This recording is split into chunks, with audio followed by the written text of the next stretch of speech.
The Honourable Dr Megan Woods. Thank you, Mr Speaker. My question is to the Minister for Climate Change.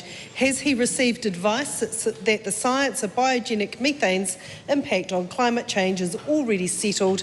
If so, does he agree with that advice? Mr Speaker. Honourable Simon Watts. Mr Speaker, as the Minister of Climate Change, I have not received advice from officials saying the science of methane's impact on climate change is settled. However, I do meet with a wide range of stakeholders, including the Parliamentary Commissioner for the Environment, who shares their reports with me on a regular basis. This government has commissioned a review to ensure that we have the latest science as part of our coalition agreement. I look forward to seeing the results of that review. Supplementary question. Does he agree then with the Parliamentary Commissioner for the Environment's chief economist when he said the real debate was not about the science but what was fair for farmers to do, and that was a question for politicians to solve? Furthermore, and if the government is looking to save money, the science is done and was done pretty comprehensively, so they should be looking at our work before commissioning anything new. They'll just be dealing with all the same scientists again. Yeah, well, that question rivals the answer just given by the Honourable David Seymour for its length and its relevance to the initial question. However, the Minister may choose to respond. Mr Speaker, the review that the member is citing was undertaken nearly 5 years ago. It is an imperative for this coalition government to use the latest science available, and that's what our review will undertake. Supplementary question. Is he aware that the rest of the economy will pay a higher price than otherwise if agricultural methane emissions are not required to assist with reducing the rise in global temperatures?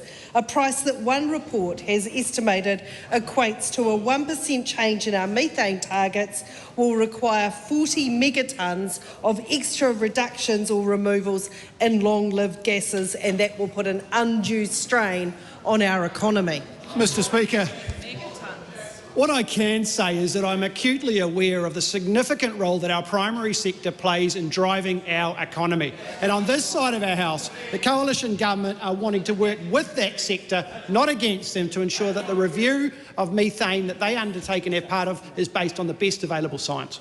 Supplementary. Will he guarantee this House that if he were to make any changes to targets or the Act, he will continue the previous government's approach and do this via cross-party consensus? Mr Speaker, I'm not going to preempt a review that hasn't actually started yet. But what I can be clear about is this review will be comprehensive, it will have integrity, and the results, once that is received, will be in addition to the work undertaken by the Climate Commission, and we'll go from there. Point of order, Mr Speaker. Point of order. The point of that question, of what I asked the member, and it was a straight question, is whether he will commit to, once receiving that report, if there are to be changes, to do that in a cross-party manner as the previous government had done.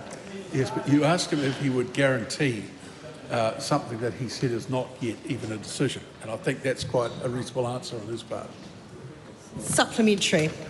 Will he rule out using the findings of the review as a justification for his government making a choice to have less ambitious reduction targets than those signed up to in the Paris Climate Change Agreement in 2016? Mr Speaker, once again, the review hasn't actually been started yet, so I am unable to make comments in regards to what that review will indicate. But what is clear is that all industries within this country need to play their part in order to reduce emissions to enable us to hit our targets. On this side of the House, we are committed to achieving those targets, and we're committed to working with the primary sector and the important role they provide with our economy.